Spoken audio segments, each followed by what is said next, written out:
Alright, so welcome to lesson 2.2. In this lesson we'll be talking about solution methods for trusses. Recall that in lesson 2.1 we established the criteria to determine whether a truss is stable or unstable, and if it's stable, whether it's determinate or indeterminate. These solution methods are going to apply only if the truss is both stable and determinate. In this lesson we'll be applying two methods, the method of joints and the method of sections. And in addition, we'll look at identifying zero force members, which will tremendously help to simplify the analyses of these two methods by reducing the number of unknowns that we have to solve for. Let's talk first about the method of joints. Now this is based on the individual equilibrium of all joints in a structure. Therefore, for plane trusses in 2D, we only have two equilibrium equations, forces in the x and forces in the y. Keep in mind that for statically determinate trusses, we can get all member forces using this method, but it can tend to be cumbersome, especially for trusses that have a lot of joints. Nevertheless, I like this method in the sense that it is very intuitive and can be used to quickly get a visual idea of what the member tensions and compressions are, simply by applying this method mentally. So let's take a very simple truss, a triangular truss, and let's assume it's an equilateral triangle, so all the angles are the same. We'll call the angle theta, and let's isolate joint B for use of the method of joints. Okay? So we're going to draw a free body diagram for that particular joint. And we're going to first assume that force F is acting directly on that joint. Secondly, because we don't know any better, we're going to assume that all members are in tension. That means that they are pulling on the joint. Note that if I were to draw the free body diagrams for the members, the equal and opposite rule would show that they are in tension. Now that we have the free body diagram for B drawn, we can set up our two equilibrium equations and solve directly for force AB and force BC. Note that the signs I am using for the forces depend directly on how I have drawn them. So the x component of FAB is pointing to the left, so it's negative. The x component for FBC is pointing to the right, so it's positive. And both y components are pointing down, so they're negative. Using these two equations, I can first establish a relationship using the sum of the forces around the y. So we see that the magnitude of FAB is negative the magnitude of FBC. And then plugging this into the equation for the balance of forces in the x direction, I get the following. The important thing to notice here is that our force FBC is negative. This means that the initial direction that we guessed is wrong. So instead of being in tension and pulling on the joint, FBC is in fact in compression and pushing on the joint.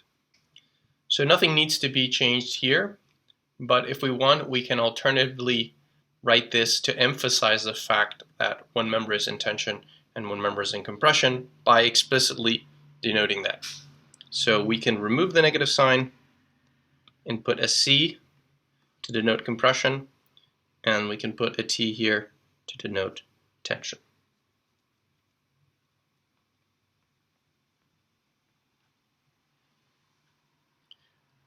One more thing we can do here is look at the truss as a whole to understand why this method is well suited for visually analyzing a structure.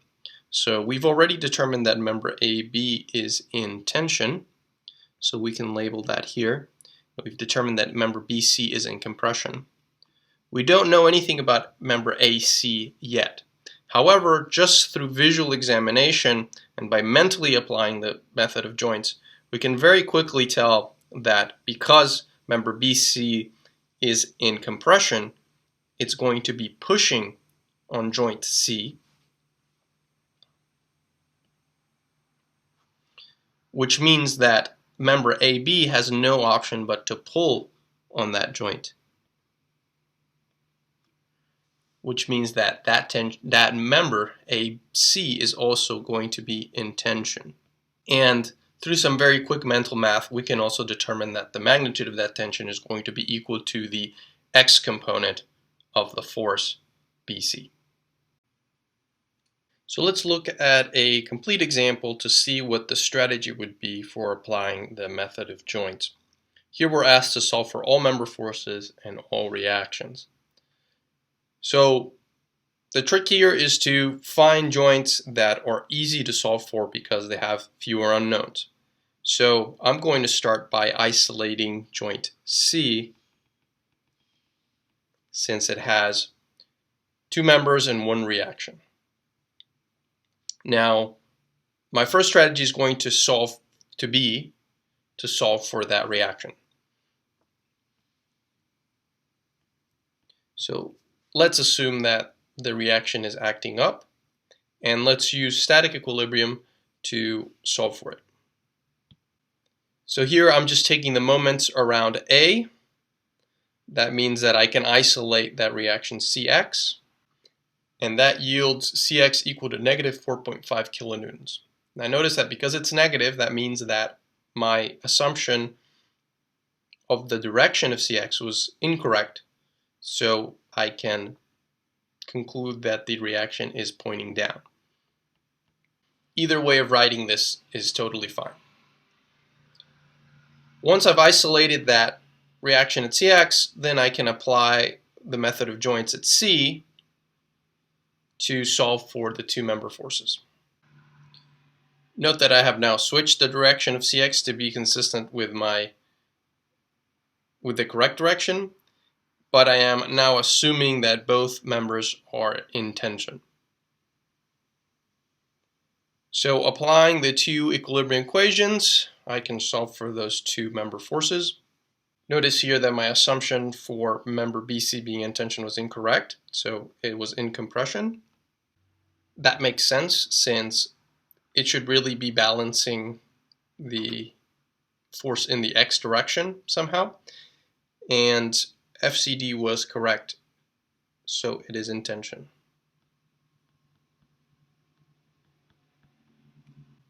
I just noticed I labeled FCD as DC in the free body diagram, but these are equivalent expressions. Now that we know the forces in members CD and BC, we can jump either to joint D or joint B. In this case, I'm going to choose joint D. So let's isolate joint D and draw its free body diagram.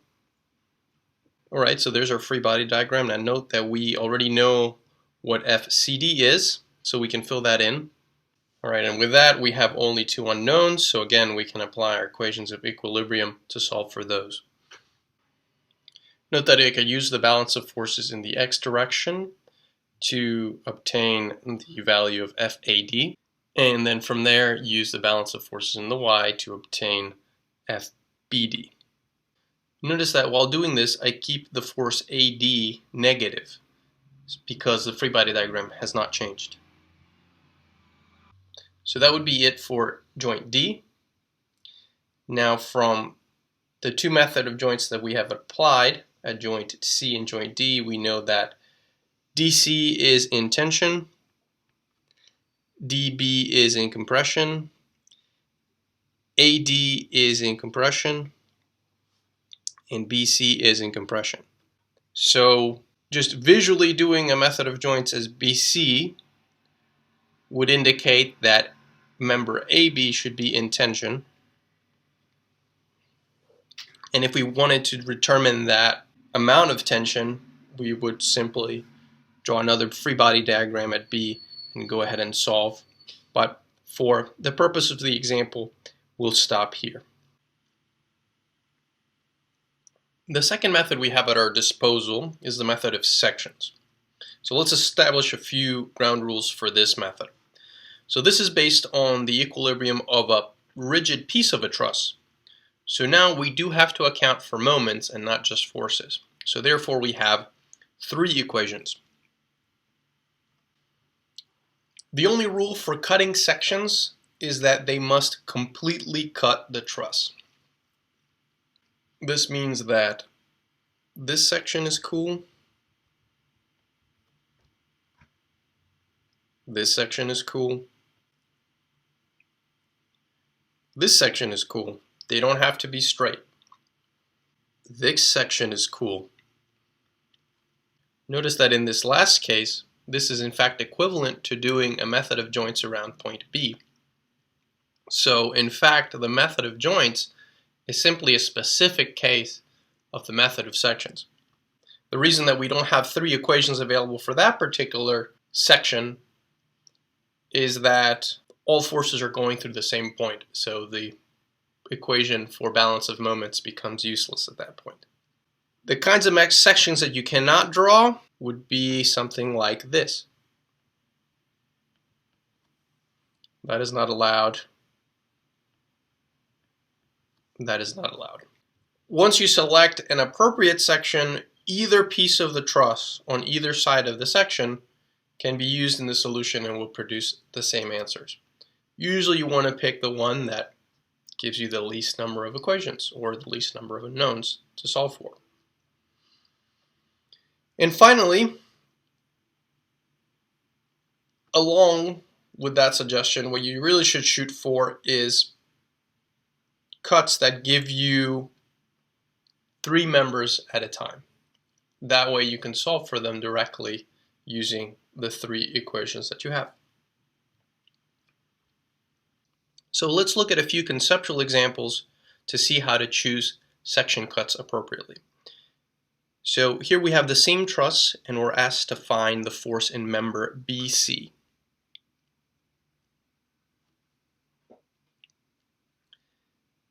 Now one possible cut to get us three member forces would be the following. I'll call that cut AA. So for section AA, our free body diagram could be one of two options. The first would be using the left piece of the cut, which means that we would have to solve for the two reactions at AX before we could appropriately solve for the member forces BC, GC, and GF. The second option would be the right side. Note that this free body diagram would require us to solve only for a single reaction at EY and would produce the same member forces. So this might be a little bit more efficient option, assuming that you can calculate EY effectively. Another good option might be a different cut. We'll call that BB. BB would produce a different set of member forces, but would be applied in very much the same fashion. But regardless of which diagram you choose to go with, the objective is always the same. Apply the three equations for static equilibrium, sum of forces in the x, y, and sum of moments, and then simply solve for the unknown member forces. Let's look at another example. This time we're being asked to find the force in member FD. Here there's pretty much just one obvious choice, and that would be the following. The reason I say it's obvious, it's simply that there's no other way to do a cut that would produce only three member forces, which included FT. Every other combination would be more than three and would require then multiple sections to solve for. So that is the easiest choice. It's important to note that just like in the method of joints, here we assume that all forces are acting in tension unless we know better. So when they're in tension, just like in the free body diagram here, they are all pulling on the truss section that we are analyzing.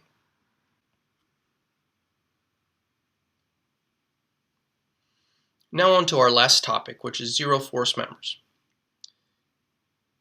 Generally, trusses are designed to support a variety of load and load configurations. Just think about a truck crossing over a bridge. As it crosses, the position of the load is going to change, and thus the loading configuration is going to change.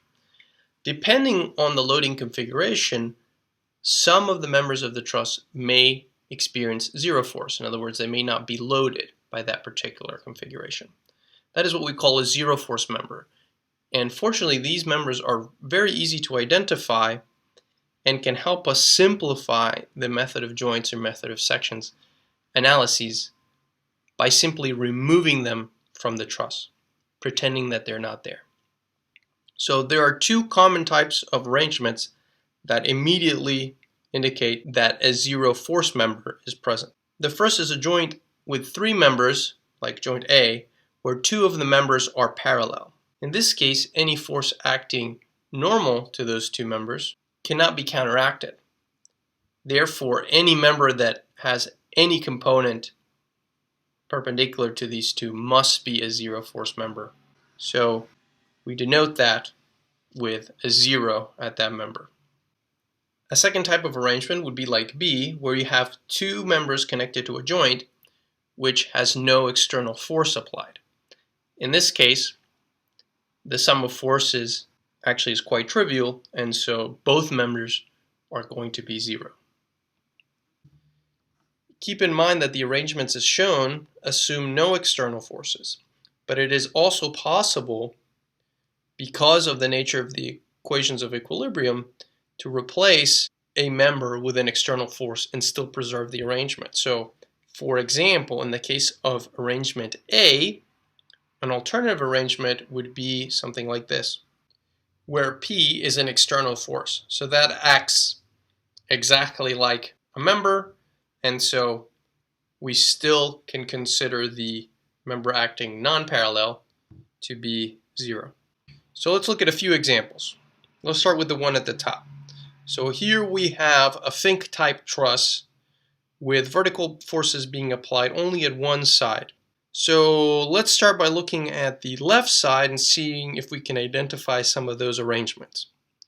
So right away we notice that we have at joint B two parallel members and one non-parallel member. So we know that that non-parallel member must be a zero force member. Very similar situation with joint D. Now, what is interesting here is that once those members are identified as zero force members, that means that they can be effectively ignored. So that opens up a few more possibilities. If we look at joint N, now again, we have parallel members there, but since we can ignore the member Dn, then Cn can also be considered a zero force member, right? Because that was essentially a two parallel and one non-parallel arrangement. And very similar thing here at joint J, two parallel and one non-parallel, so that's 0. Well, once we got rid of those, that means that at joint C, again, we have parallel and then non-parallel, so we can get rid of that one. And then if we go back to joint N, we see now we have two members at that joint only, right? We've gotten rid of everything else. And in that case, that is our arrangement B, where we have two members coming into a joint with no load. So both of those are zero force members. So that's interesting, right? Effectively, we've gotten rid of the whole internal truss there, because the way that the structure is loaded in this particular case means that those members are not being loaded. Now, it's important to note that we cannot do the same thing on the right side of the truss, because joints F, G, and H all have loads applied to them, and so the zero force member analysis does not apply. Now let's look at the bottom left example. Again, we look for the three-member arrangement with no loads. We see that at joint C, we have two parallel members, so member CE is 0. Same thing on the other side. So now something interesting happens in this case at joints E and G. Because we've gotten rid of those zero force members, now we have an interesting situation where we have a force which is parallel to one of the members, and then we have another member at an angle. Now, because of the equations of equilibrium, a force applied externally at a joint is no different than a member coming into that joint. So the same arrangement applies. So we have two parallel forces and a force coming in at an angle, right? There's no way for that to get balanced in any way, so member FG must have a zero force, and same thing on the other side. So that's a quite interesting result for a zero member analysis, but because of the way that structure is loaded, those members do not take any of the load. So let's now look at the last example. If we look closely, we see that joint G has two parallel and one non-parallel, so the non-parallel one is 0. And that is about all we can do for this particular example, because you might be tempted to do the same for B, C, and D, but those in fact have external forces applied to them, so there's nothing we can do there. So now that we've learned how to calculate member forces in determinate trusses as well as to identify zero force members, let's quickly go over the complete approach to solving determinate trusses, essentially putting everything we learned in this lesson together. So the first step with any truss is to verify that the truss is stable and determinate. If it's not, you cannot apply these methods to it. The second step is to find all zero force members in order to simplify your analysis. The third step is to use static equilibrium to find the reactions. Depending on the structure and your approach, you may not need to do this, or you may only need to partially calculate reactions. That is okay. Step 4 would be to use either method of joints or method of sections to isolate specific members that you are interested in.